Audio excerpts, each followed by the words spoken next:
Friends, operation research से आज का हमारा टॉपिक है ट्रांसशिपमेंट प्रॉब्लम। तो आज हम लोग ट्रांसशिपमेंट प्रॉब्लम से रिलेटेड इस एग्जाम्पल को जो है सॉल्व करेंगे। तो शुरू करने से पहले हम लोग जान लेते हैं कि ट्रांसपोर्टेशन प्रॉब्लम और ट्रांसशिपमेंट प्रॉब्लम में डिफरेंस क्या है। हम लोग ऑलरेडी ट्रांसपोर्टेशन प्रॉब्लम से रिलेटेड सारे टॉपिक्स को जो है अपनी वीडियोस में डिस्कस कर चुके हैं, जिसकी लिंक जो है मैंने डिस्क्रिप्शन में दे दी है। तो आप लोग वहां से जाके ट्रांसपोर्टेशन प्रॉब्लम से रिलेटेड सारी वीडियोज को देख सकते हैं। तो ट्रांसशिपमेंट प्रॉब्लम और ट्रांसपोर्टेशन प्रॉब्लम में जो डिफरेंस है उसको अब हम लोग देख लेते हैं। तो शुरू करने से पहले फ्रेंड्स, आप लोग मेरे चैनल को सब्सक्राइब कर दीजिए और अगर वीडियो अच्छा लगे तो वीडियो को लाइक कर दीजिए। तो चलिए स्टार्ट करते हैं। तो ट्रांसपोर्टेशन प्रॉब्लम अगर आप लोग जानते हैं तो ट्रांसपोर्टेशन प्रॉब्लम में क्या होता था, हम लोग के पास जो टेबल दिए हुए रहते थे उसमें एक साइड हमारा सोर्स और दूसरे साइड जो है डेस्टिनेशन दिए हुए रहते थे। तो हमारा जो शिपमेंट होता था वो सोर्स से डेस्टिनेशन होता था। मतलब हमारा शिपमेंट S1 से D1, S1 से D2, S1 से D3 और S1 से DM तक का हो सकता था। ये हमारा ट्रांसपोर्टेशन प्रॉब्लम का जो है मॉडल था। इसमें शिपमेंट सोर्स से डेस्टिनेशन होता था। लेकिन हमारा ट्रांसशिपमेंट प्रॉब्लम में क्या है, ट्रांसशिपमेंट प्रॉब्लम में क्या होता है, हम लोग के पास सोर्स और डेस्टिनेशन जो दिए हुए रहते हैं, हमारा शिपमेंट जो है सोर्स से डेस्टिनेशन तो होता है, जैसे यहाँ पे दिया हुआ है एरो लाइन के साथ सोर्स से डेस्टिनेशन शिपमेंट होता है। इसके अलावा शिपमेंट हमारा सोर्स से सोर्स और डेस्टिनेशन से डेस्टिनेशन भी हो सकता है। तो ये है हमारा ट्रांसशिपमेंट प्रॉब्लम का मॉडल। आई होप आप लोगों को समझ में आया होगा। तो चलिए हम लोग अब ट्रांसशिपमेंट प्रॉब्लम से जो हमारा क्वेश्चन उसको सॉल्व करते हैं और अच्छे से समझते हैं। तो देखिए हमारा क्वेश्चन है, the following is the transshipment problem with 4 source and 2 destinations. हमारे पास 4 जो है सोर्स है और 2 डेस्टिनेशन है। The supply values of source S1, S2, S3 and S4 are, यहाँ पे दिया हुआ है 100, 200, 150 एंड 300। सप्लाई वैल्यू मतलब हमारे पास 4 सोर्स है S1, S2, S3, S4 और S1 के लिए हमारे पास सप्लाई वैल्यू है 100, सोर्स S2 के लिए हमारे पास सप्लाई वैल्यू है 200, सोर्स S3 के लिए सप्लाई वैल्यू है 150 और सोर्स S4 के लिए सप्लाई वैल्यू है 350। इसी तरीके से हमारे पास डिमांड वैल्यू भी दिया हुआ है। हमारे पास डेस्टिनेशन D1 के लिए डिमांड वैल्यू है 350 और डेस्टिनेशन D2 के लिए डिमांड वैल्यू है 450। ओके, और हम लोग को क्या है, transportation cost per unit between various defined source and destination are given in the following table. हम लोग को टेबल में जो है दिया हुआ है सोर्स और डेस्टिनेशन। जैसे हम लोग को ट्रांसपोर्टेशन प्रॉब्लम में क्या रहता था, हमारे पास एक साइड सोर्स और एक साइड डेस्टिनेशन दिए हुए रहते थे और साथ ही हमारे पास सप्लाई और डिमांड का कॉलम दिया हुआ रहता था। यहाँ पे क्या है, यहाँ पे देखिए सोर्स यहाँ पे दिया हुआ है और इसके साथ यहाँ पे डेस्टिनेशन भी दिया हुआ है। लेकिन ट्रांसपोर्टेशन प्रॉब्लम में सिर्फ यहाँ पे सोर्स और इस साइड में जो है डेस्टिनेशंस रहते थे और हमारा जो ट्रांसपोर्टेशन होता था सोर्स से डेस्टिनेशंस होता था। इसमें क्या है, हमारा ट्रांसशिपमेंट प्रॉब्लम में शिपमेंट्स क्या होगा, सोर्स से सोर्स होगा। जैसे S1 से S1 का जो मतलब ट्रांसशिपमेंट का कॉस्ट है वो 0 है। इसी तरीके से S1 से S2 का ट्रांसशिपमेंट का जो कॉस्ट है वो 4 है। इसी तरीके से हमारा सोर्स से सोर्स होगा, सोर्स से डेस्टिनेशन होगा, डेस्टिनेशन से सोर्स के लिए भी यहाँ पे कॉस्ट दिए हुए हैं और डेस्टिनेशन से डेस्टिनेशन के लिए भी हमारे पास कॉस्ट दिए हुए हैं। ओके, इसके बाद हम लोग क्या बोला है, सॉल्व द ट्रांसशिपमेंट प्रॉब्लम। अब हम लोग को इसको सॉल्व करना है। फाइन, तो हम लोग को देखिए यहाँ पे क्या दिया हुआ है, सप्लाई और डिमांड वैल्यू दिए हुए। तो स्टेप बाय स्टेप जो है इसको सॉल्व करेंगे और टेबल को इंप्रूव करते हुए हम लोग सॉल्व करेंगे। तो फर्स्ट स्टेप है, जैसे हम लोग जानते हैं कि पहला स्टेप ट्रांसपोर्टेशन प्रॉब्लम में भी यही था कि हम लोग को चेक करना कि ये जो टेबल है ये बैलेंस्ड है या नहीं। तो चेक करने का तरीका हम लोग जानते थे कि हम लोग को चेक करने के लिए ये चेक करना होगा कि हम लोग के पास जो total supply equal to total demand है कि नहीं। तो टोटल सप्लाई वैल्यू देखिए 100 प्लस 200 प्लस 150 प्लस 350 और टोटल डिमांड वैल्यू कितना है हमारे पास 350 प्लस 450। तो दोनों को देखना है इक्वल है या नहीं। तो देखिए हमने फर्स्ट स्टेप कंप्लीट किया। हम लोग को देख रहे हैं कि हमारे पास टोटल सप्लाई वैल्यू है 800 और टोटल डिमांड वैल्यू है 800, दोनों इक्वल है। इसका मतलब हमारा जो ये टेबल है ये बैलेंस्ड है। अगर ये अनबैलेंस्ड होता तो हम लोग एक डमी रो या डमी कॉलम को ऐड करते विद 0 कॉस्ट के साथ। ओके, तो फर्स्ट स्टेप कंप्लीट है। सेकेंड स्टेप है, सेकेंड स्टेप में जाने से पहले हम लोग अपना जो है टेबल को ड्रॉ करेंगे और सप्लाई और डिमांड जो हमारे पास क्वेश्चन में दिए हुए उसको फिल कर देंगे। तो यहाँ पे देखिए हमारे पास सोर्स S1 के लिए सप्लाई वैल्यू है 100, मतलब सोर्स S1 के लिए सप्लाई का यहाँ पे हमने बनाया है कॉलम और डिमांड का यहाँ पे हमने बनाया है रो। तो हमारे पास सप्लाई का जो है सोर्स S1 के लिए सप्लाई वैल्यू दिए हुए, तो सोर्स S1 के लिए सप्लाई वैल्यू यहाँ पे फिलअप करना होगा। तो सोर्स S1 के लिए सप्लाई है 100। इसी तरीके से सोर्स S2 के लिए हमारे पास सप्लाई वैल्यू है 200, सोर्स S3 के लिए सप्लाई वैल्यू है 150 और सोर्स S4 के लिए सप्लाई वैल्यू है 350। और हमारे पास जो है डेस्टिनेशन D1 के लिए सप्लाई वैल्यू नहीं दिए हुए, तो इन दोनों को छोड़ देंगे।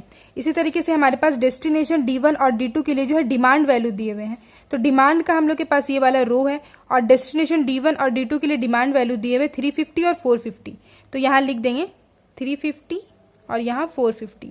इसके अलावा ये सारे वैल्यूज जो हम लोग को यहाँ पे नहीं दिए हुए हैं। तो अब हम लोग को जो है स्टेप 2 करना है। ये तो हम लोगों ने क्वेश्चन को देख के फिलअप कर दिया। स्टेप 2 है हमारा add the values of total supply to all the rows and columns. मतलब हम लोग को जो टोटल सप्लाई का वैल्यू क्या है हमारे पास 800, तो 800 जो वैल्यू है इसको हम लोग को रोज और कॉलम्स में जो है ऐड कर देना है। ओके, तो यहाँ पे 800 किस रो और कॉलम में ऐड करेंगे, सप्लाई और डिमांड के जो हमारे पास कॉलम और रो है उसमें ऐड करेंगे। तो यहाँ पे देखिए ऑलरेडी 100 है, तो इसमें हम लोग 800 को ऐड कर देंगे, तो ये हो जाएगा 900। इसमें भी हम लोग 800 को ऐड कर देंगे, ये हो जाएगा 1000। इसी तरीके इसमें भी 800 को ऐड कर देंगे, ये हो जाएगा 950। यहाँ पे भी 800 को ऐड कर देंगे, ये वैल्यू हो जाएगा हमारे पास 1150। यहाँ पे हमारे पास कोई वैल्यू नहीं है, मतलब यहाँ पे 0 वैल्यू है। इसका मतलब यहाँ पे डायरेक्ट 800 लिखेंगे और यहाँ पर भी 800 लिख देंगे। ये हो गया हमारा सप्लाई का कॉलम फिलअप। इसके बाद डिमांड के रो को फिलअप करना है। यहाँ पे कोई वैल्यू नहीं है, तो 800, यहाँ पर भी 800, इस वाले में भी 800 और इसके लिए भी हम लोग 800 लिख देंगे। और यहाँ पे हमारे पास 350 है, तो 350 प्लस 800 ये वैल्यू हो जाएगा हम लोगों के पास 1150। और यहाँ पे 450 है, तो 450 प्लस 800 लिखेंगे, तो ये वैल्यू हो जाएगा हमारे पास 1250। ओके, तो इस स्टेज पर आने के बाद आप लोग समझ सकते हैं कि हम लोग का ट्रांसपोर्टेशन प्रॉब्लम और ट्रांसशिपमेंट प्रॉब्लम्स में क्या डिफरेंस है। वहां पे हमारे पास सप्लाई और डिमांड दिए हुए रहते थे, और सोर्स और डेस्टिनेशन दिए हुए रहते थे, और सप्लाई और डिमांड के दिए हुए रहते थे। यहाँ पे क्या है, सोर्स के साथ हमारे पास यहाँ पे डेस्टिनेशन भी है, और यहाँ पर भी सोर्स के साथ डेस्टिनेशन दिए हुए हैं। और हमारा कॉस्ट जो है सोर्स से सोर्स, सोर्स से डेस्टिनेशन, डेस्टिनेशन से सोर्स और डेस्टिनेशन से डेस्टिनेशन के बीच में जो लग रहा है वो भी दिए हुए हैं। और सप्लाई और डिमांड जो है एज इट इज दिए हुए रहते थे, वो दिए हुए हैं। तो अब हम लोग देखते हैं अपना नेक्स्ट स्टेप। तो नेक्स्ट स्टेप है हमारा apply the VAM method and solve the transportation problem. तो ये वाला जो है प्रॉब्लम, ये ट्रांसपोर्टेशन प्रॉब्लम की तरह इसको हम लोग ट्रीट करेंगे। यहाँ पे हम लोग जैसे सोर्स और डेस्टिनेशन दिए हुए रहते थे, उसी तरीके से सप्लाई और डिमांड सब वैसे दिए हुए हैं। इसको हम लोग जैसे ट्रांसपोर्टेशन प्रॉब्लम में वैम मेथड को अप्लाई करके सॉल्व करते थे, इसको भी हम लोग वैम मेथड को अप्लाई करके उसी तरीके से सॉल्व करेंगे। तो अब हम लोग इसको शुरू करते हैं। अगर आप लोग वैम मेथड को जानते हैं तो आप लोग जो है यहाँ पे वीडियो को पॉज करके सॉल्व कर सकते हैं और बाद में फिर वीडियो को रिज्यूम कर लीजिए। चलिए इस टेबल को जो है हम लोग वैम मेथड से सॉल्व करते हैं। फ्रेंड्स, यहाँ पे देखिए मैंने जो टेबल था हमारा उस तरीके से मैंने बना लिया है। ये सप्लाई वैल्यू है और ये डिमांड वैल्यू है। अगर आप लोग नहीं जानते तो मैं बता देती हूँ कि वैम मेथड में हम लोग क्या करते हैं, पेनल्टी कैलकुलेट करते हैं। पेनल्टी हम लोग रो वाइज और हर एक कॉलम वाइज के लिए कैलकुलेट करते हैं। तो यहाँ पे देखिए, यहाँ पे जो टेबल हमारा बना, इसके बाद जो थोड़ा सा स्पेस जो है दोनों तक छोड़ देंगे और फिर यहाँ पर से जो हम लोग पेनल्टी को कैलकुलेट करेंगे। तो यहाँ पे देखिए ये हो जाएगा हमारा पेनल्टी P1 हमारे रो के लिए, और हम लोग कॉलम वाइज देखेंगे तो यहाँ पे हो जाएगा हमारा पेनल्टी P1 इस कॉलम के लिए। तो हम लोग जो है पहले देखेंगे कि हमारा जो पेनल्टी है जैसे इस रो के लिए निकालना है, तो इस रो में हम लोग अब देखेंगे कि हमारे पास स्मॉलेस्ट वैल्यू क्या है। स्मॉलेस्ट है 0 को लेंगे। इसके बाद नेक्स्ट स्मॉलेस्ट वैल्यू क्या है 4, तो हम लोग 4 को चूज करेंगे और दोनों का बीच में जो डिफरेंस है वो हो जाएगा हमारा पेनल्टी। तो इस कॉलम में हमारा 0 और 4 का जो डिफरेंस है वो हो गया 4। इसी तरीके से हम लोग का नेक्स्ट रो में स्मॉलेस्ट वैल्यू है 0, नेक्स्ट स्मॉलेस्ट वैल्यू है 5, तो 0 और 5 का डिफरेंस जो है वो है 5। इसी तरीके से थर्ड रो में स्मॉलेस्ट वैल्यू है 0, नेक्स्ट स्मॉलेस्ट वैल्यू है 7, 0 और 7 का डिफरेंस है 7। इसी तरीके से नेक्स्ट रो में स्मॉलेस्ट है 0, नेक्स्ट स्मॉलेस्ट है 7, दोनों के बीच में डिफरेंस है 6। इसी तरीके से इस वाले रो में स्मॉलेस्ट है 0, नेक्स्ट स्मॉलेस्ट है 10, दोनों के बीच में डिफरेंस है 10।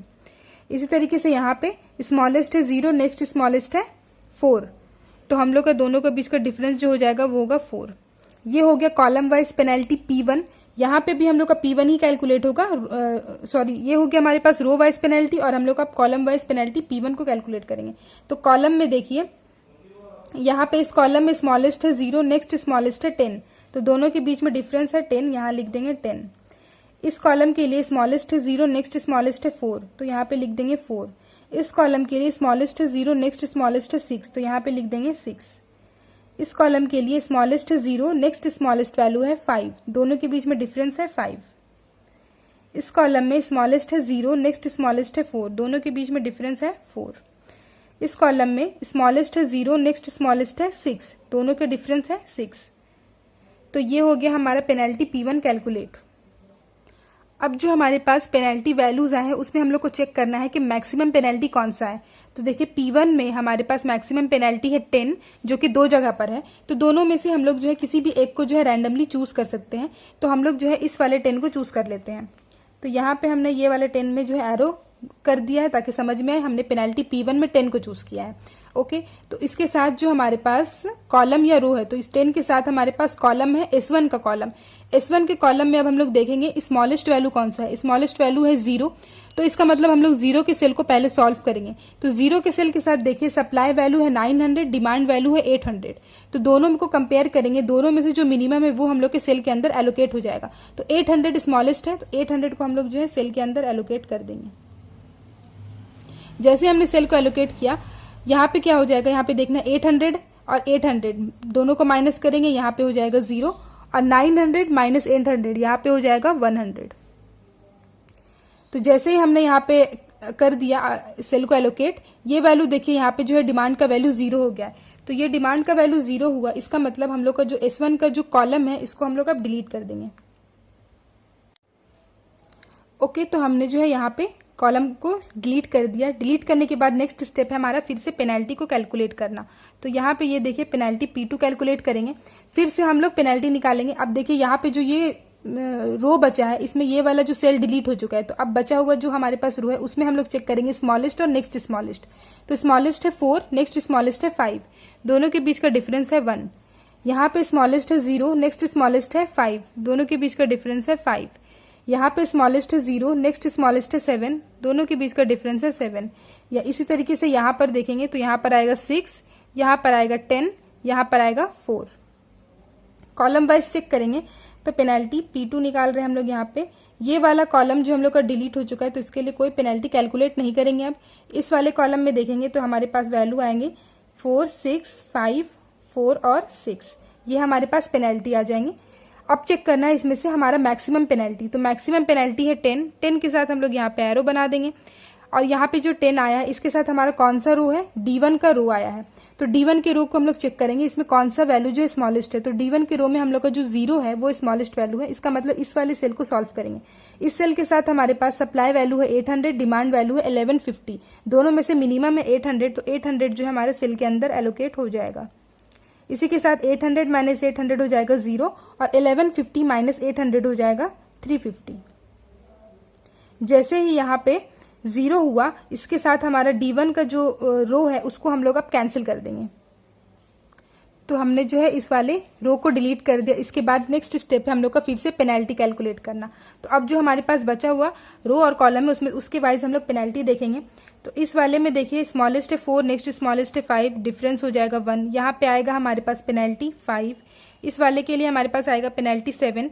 इस वाले रो के लिए हमारे पास पेनल्टी आएगा 6। ये वाला हम लोग का रो डिलीट हो चुका है, और इस वाले रो के लिए पेनल्टी आएगा 4। ओके, इसी तरीके से हम लोग कॉलम वाइज देखेंगे। तो ये कॉलम डिलीट हो चुका है। इस कॉलम में देखिए स्मॉलेस्ट 0 और 4 का जो डिफरेंस है 4 आएगा। इस वाले में देखिए 0 और यहाँ पर है नेक्स्ट स्मॉलेस्ट 6, तो 6 लिखेंगे। यहाँ पर आएगा हम लोग का पेनल्टी 5। यहाँ पर आएगा पेनल्टी हम लोग का देखिए 4 है। अब हमारे पास स्मॉलेस्ट वैल्यू और नेक्स्ट स्मॉलेस्ट है 5, तो 4 और 5 का जो डिफरेंस होगा वो होगा 1। और यहाँ पे देखिए 0 और 6 है, दोनों का डिफरेंस हो जाएगा 6। तो ये हो गया हम लोगों का पेनल्टी कैलकुलेट। अब हम लोग देखेंगे हाईएस्ट पेनल्टी कौन सा है। तो 7 है हाईएस्ट पेनल्टी। 7 को हम लोग अब चूज कर लेंगे। 7 के साथ हमारे पास S3 का रो है। S3 के रो में स्मॉलेस्ट वैल्यू है 0, तो 0 के सेल को सॉल्व करेंगे। इसके साथ 950 है सप्लाई, 800 है डिमांड, 800 मिनिमम है, तो 800 हम लोग सेल के अंदर एलोकेट कर देंगे। तो 800 माइनस 800 फिर से हो जाएगा यहाँ पे 0, और 950 माइनस 800 हो जाएगा 150।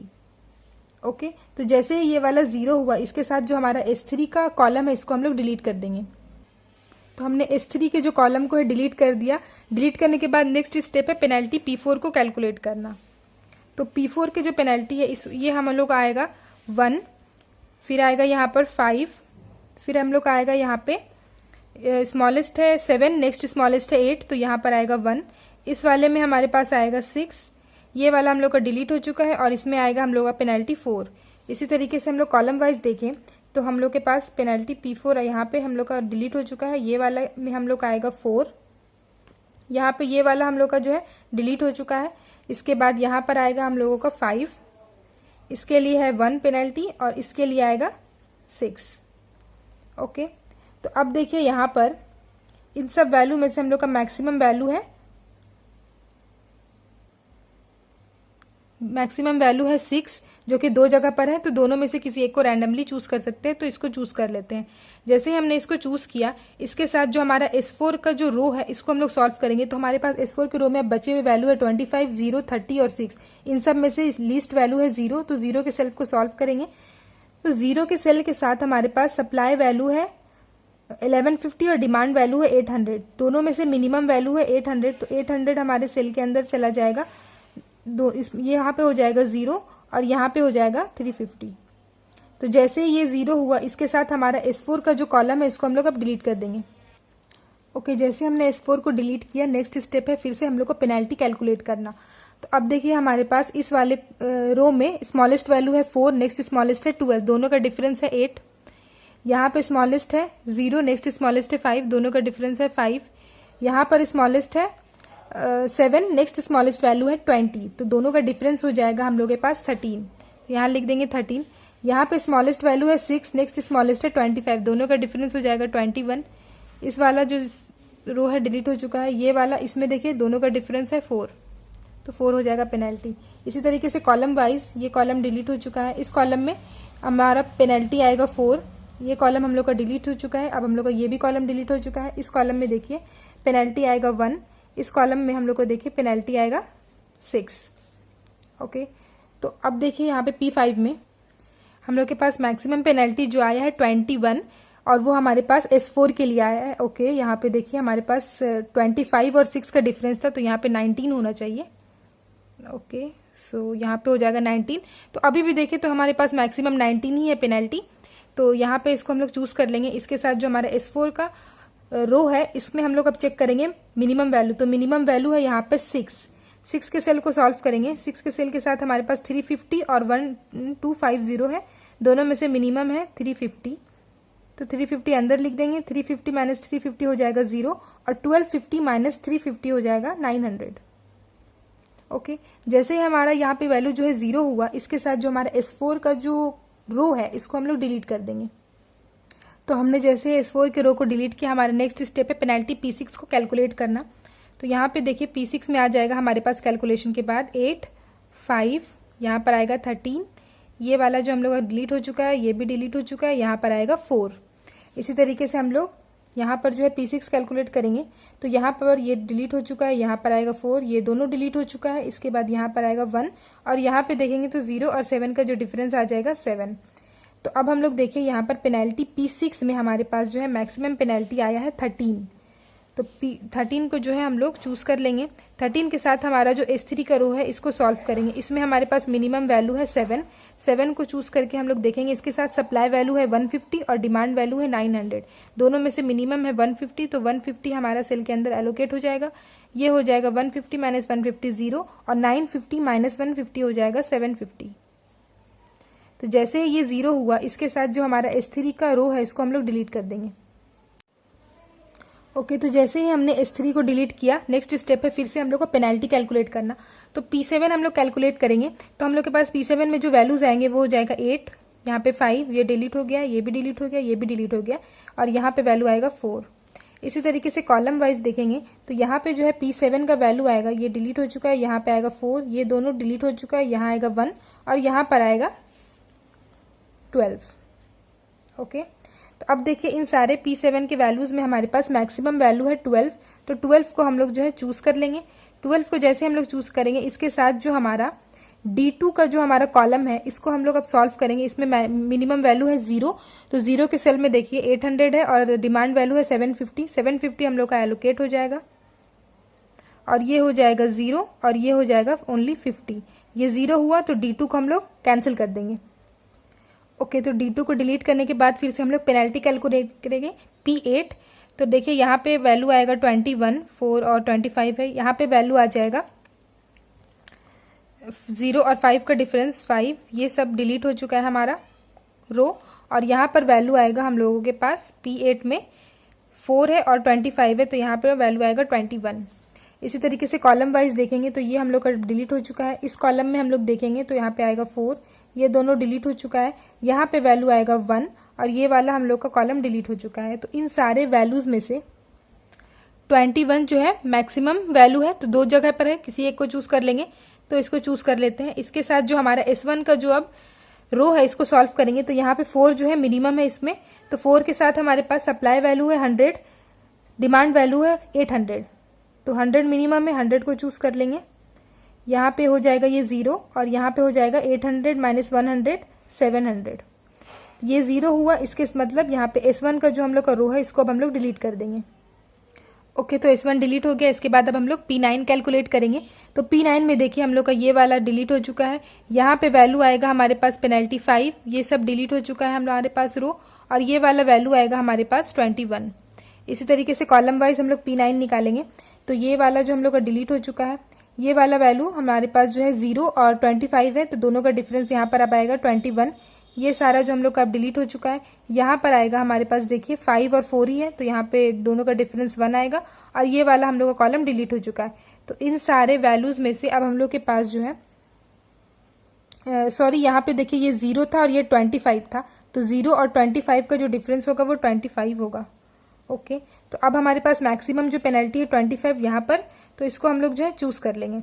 जैसे हमने इसको चूज किया, इसके साथ जो हमारा S2 का जो कॉलम है इसको सॉल्व करेंगे। इसके कॉलम में हमारे पास 0 और 25 दो वैल्यू है, दोनों में से मिनिमम वैल्यू है 0, तो 0 के सेल को सॉल्व करेंगे। इस सेल के साथ हमारे पास सप्लाई वैल्यू है 1000 और डिमांड वैल्यू है 700, दोनों में से लीस्ट वैल्यू है 700, 700 सेल के अंदर एलोकेट हो जाएगा। तो ये 700 माइनस 7 हो जाएगा 0 यहाँ पर, और 1000 माइनस 700 यहाँ पे हो जाएगा 300। ये वाला जो वैल्यू 0 हुआ, इसका मतलब जो है हम लोग S2 के जो कॉलम है इसको अब डिलीट कर देंगे। ओके, तो डिलीट करने के बाद फिर से हम लोग पेनल्टी P10 को कैलकुलेट करेंगे। तो यहाँ पे हम लोग का ये डिलीट हो चुका है। पेनल्टी P10 यहाँ पर आएगा वैल्यू 5, यहाँ पर ये सब डिलीट हो चुका है। ये वाला वैल्यू है, यहाँ पर अब वैल्यू आएगा, सिर्फ एक वैल्यू बचा है 4, तो यहाँ पे वैल्यू हो जाएगा 4। ओके, इसी तरीके से कॉलम वाइज हम लोग देखेंगे तो पेनल्टी यहाँ पर आएगा हमारे पास ये वैल्यू, ये हम लोग कॉलम डिलीट हो चुका है, फर्स्ट 4 कॉलम, तो ये 4 कॉलम डिलीट हो चुका है। यहाँ पर देखिए पेनल्टी आएगा 4 और 5 का डिफरेंस आएगा 1, ये डिलीट हो चुका है। तो P10 में हमारे पास मैक्सिमम वैल्यू है 5, तो 5 को अब हम लोग यहाँ पे चूज कर लेंगे। 5 के साथ हमारा S2 का रो है, S2 के रो में हम लोग देखिए सिर्फ एक ही वैल्यू है 5, तो हम लोग 5 को सॉल्व करेंगे।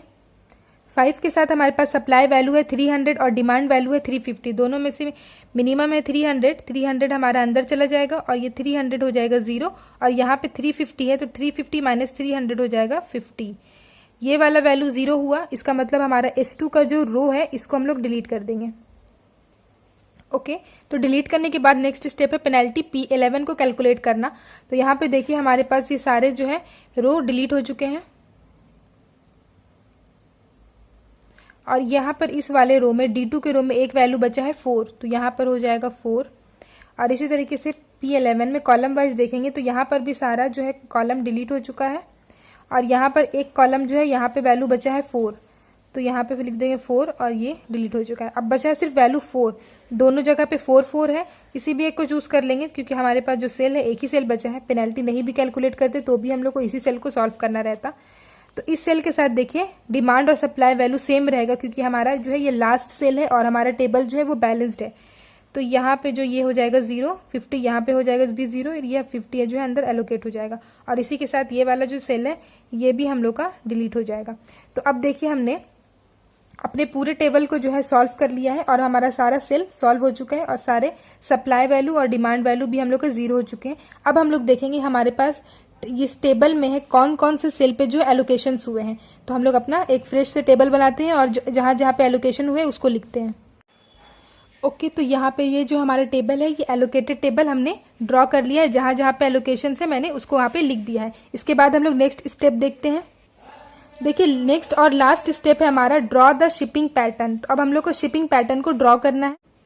तो शिपिंग पैटर्न को जो है अब हम लोग यहाँ पे ड्रॉ करेंगे। ड्रॉ करने टाइम हम लोग डायगोनल में जो एलोकेशंस हुए हैं उसको इग्नोर कर देंगे, क्योंकि हमारे पास डायगोनल वैल्यू जो है सारे 0 0 है।